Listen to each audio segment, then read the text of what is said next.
दोस्तों, तो आज की टॉपिक एनसीईआरटी पॉलिटिकल असेसमेंट के चैप्टर नंबर 1 है भारतीय लोकतंत्र में समानता, सामाजिक समानता, सोशल इक्वलिटी। इसमें बोलने का अधिकार, संपत्ति का अधिकार, समान न्यायिक अधिकार आता है। और भारतीय लोकतंत्र में समानता, तो इसके अर्थ है भागीदारी।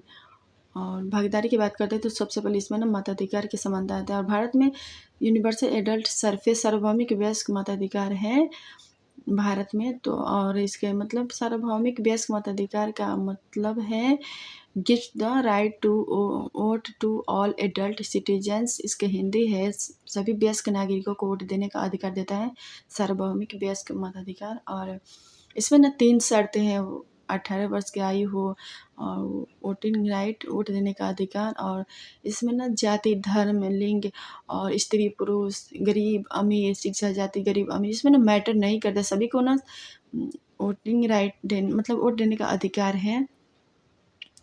और लोकतंत्र में सार्वभौमिक मताधिकार के महत्व है। लोकतंत्र का अर्थ है जनता का जनता पर, जनता के द्वारा शासन, किसी भी समुदाय से वोट देने का अधिकार है, समानता पर आधारित है। और भारतीय लोकतंत्र में समानता, तो समानता की बात करते हैं तो सबसे पहले ना इसमें ना पृष्ठभूमि आता है और शिक्षा, आर्थिक स्थिति, जाति, धर्म, लिंग, ये सब आते हैं। और गवर्नमेंट ना समानता के बेस पे काम करते हैं, इसीलिए ना कानून, लॉ, स्कीम लाते हैं, जैसे उज्ज्वला योजना हो गया, बेटी बचाओ बेटी पढ़ाओ। और कानून के दृष्टि से सभी समान हैं, ऑल पर्सन आर इक्वल्स। और ये कुछ टॉपिक, ये मतलब ना यहाँ पे कुछ फैक्ट है, मैंने लिख दिया, कभी प्रीलिम्स में आ जाए तो कोई मतलब दिक्कत नहीं होगी, नोट करके लिख दिया। अनुच्छेद 14 और 15 क्या समान में मतलब क्या समान नहीं है, अनुच्छेद 14 और 15 में क्या समान नहीं है, तो जन्म स्थान और नहीं है इसमें समान। और बाकी धर्म, मूल, वंश, जाति, लिंग, ये दोनों समान है, ये दोनों में समान है अनुच्छेद 14 और 15 में। अनुच्छेद 15 के 5 आधार हैं, जाति, लिंग, मूल वंश, धर्म और जन्म स्थान।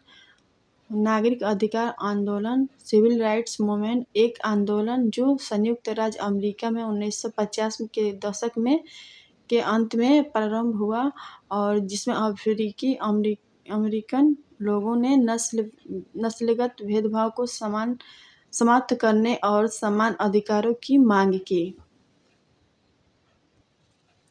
और नेक्स्ट टॉपिक है गरिमा, अपने आप को और दूसरे व्यक्तियों को समान योग्य समझना। संविधान वह दस्तावेज जिसमें देश के जनता और सरकार द्वारा पालन किए जाने वाले नियमों और अधिनियमों को निरूपित किया गया है। और नागरिक अधिकार आंदोलन, एक आंदोलन जो संयुक्त राज्य अमेरिका में 1950 के दशक में के अंत में प्रारंभ हुआ और जिसमें अफ्रीकी अमेरिकन लोगों ने नस्लगत भेदभाव को समाप्त करने और समान अधिकार की मांग की। नागरिक अधिकार आंदोलन, सिविल राइट मूवमेंट, शुरुआत रोज पार्क और अफ्रीकी अमेरिकन महिला उद्देश्य 1964 में अमेरिका में नस्ल, धर्म और राष्ट्रीय मूल्य के आधार पर भेदभाव को निषेध कर दिया। और जूटन प्रकाश वाल्मीकि के आत्मकथा है, एक मतलब दलित की आत्मकथा है। और लोकतंत्र का आधार स्तंभ संसद, पार्लियामेंट है। और विकलांग अधिनियम 1955 में स्वीकृत। और चैप्टर नंबर 2 है राज्य सरकार, स्टेट गवर्नमेंट और स्वास्थ्य में सरकार की भूमिका। इसमें पढ़ेंगे लोग स्वास्थ्य क्या है, भारत में स्वास्थ्य और स्वास्थ्य सेवाएं के बारे में पढ़ेंगे लोग। और स्वास्थ्य में सरकार की भूमिका, तो स्वास्थ्य क्या है इसमें देखने को, भारत में स्वास्थ्य और स्वास्थ्य सेवाएं। और इसमें सबसे पहले ना हेल्थ आता है, तो हेल्थ के अर्थ है बीमारियों या चोट का न होना। तो इसमें ना कुछ स्थिति से संबंधित घटनाएं हैं हेल्थ में, तो पीने का पानी, प्रदूषण मुक्त वातावरण, और ये सही नहीं मिला तो हेल्थ सही नहीं रहेगी। मतलब हेल्थ के मतलब है बीमारी और चोट के न होने से नहीं है, स्थिति से संबंधित घटनाएं भी हैं, पीने का पानी सही नहीं होना और प्रदूषण मुक्त वातावरण, भोजन का न मिलना और वातावरण सही न होना, गंदा पानी, गंदगी, और इससे मतलब ये सब मिलेगा तो बीमारी होगी ही। और सरकार की भूमिका इसमें देख लेते हैं लोग। तो स्वच्छता अभियान, प्रदूषण मुक्त भारत, स्वास्थ्य सेवाएं प्रदान, आयुष्मान भारत योजनाएं, सड़कों का विकास, गृह का निर्माण, बिजली, इसमें सब मतलब सरकार की भूमिका में ये सब आते हैं। और स्वास्थ्य सेवाएं, सार्वजनिक सेवाएं और निजी स्वास्थ्य सेवाएं, तो मतलब सार्वजनिक सेवाएं फीस कम रहता है, इसमें दवाइयाँ कम मतलब फ्री में रहती है, सुविधाएं कम रहती हैं, और डॉक्टर आसानी से नहीं रहते हैं, और गवर्नमेंट मतलब लोगों के कल्याण के लिए काम करते हैं। और निजी स्वास्थ्य सेवाएं में मतलब फीस ज़्यादा रहता है, और वातावरण अच्छे रहते हैं, डॉक्टर एनी टाइम उपलब्ध रहते हैं, और प्राइवेट मतलब अपने हित में काम करते हैं। तो ये टॉपिक था। और सेकंड टॉपिक चैप्टर और कुछ टॉपिक है इसके, तो देख लेते हैं लोग। सार्वजनिक सेवा मतलब वह सेवा व कार्य जो देश के सब लोगों के लिए और मुख्य रूप से लोगों के लिए और हैं, और मुख्य रूप से सरकार द्वारा आयोजित किया जाता है। निजी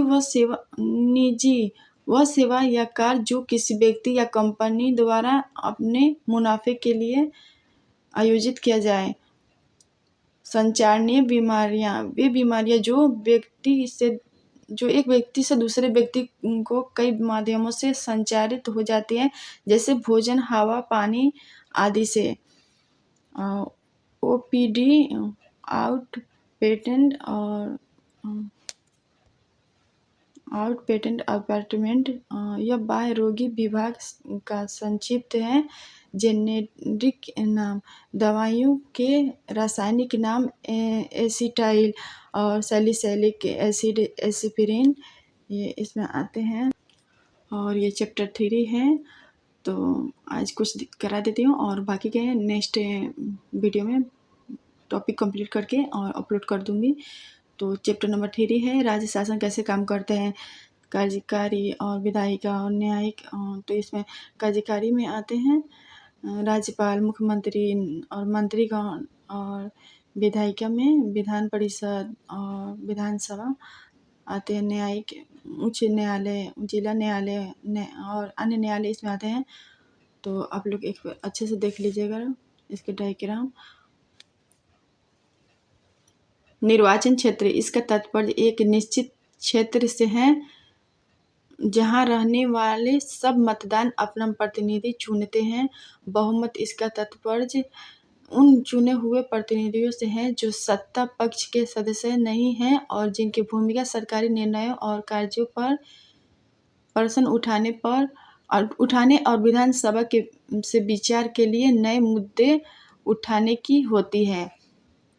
प्रेस वार्ता, मीडिया से संबंधित पत्रकारों का ऐसा समूह जिसे किसी विषय पर अपना पक्ष बनाने और उस पर प्रश्न पूछने के लिए आमंत्रित किया गया हो, उनसे अपेक्षा की जाती है कि मीडिया के माध्यम से बड़े जनसमूह तक पहुंचाए। तो ये टॉपिक था। और बाकी की जो 7th NCERT क्लास के NCERT जो भी टॉपिक हैं क्लास 7th के, तो बाद में वीडियो बना के अपलोड कर दूंगी। Thank you.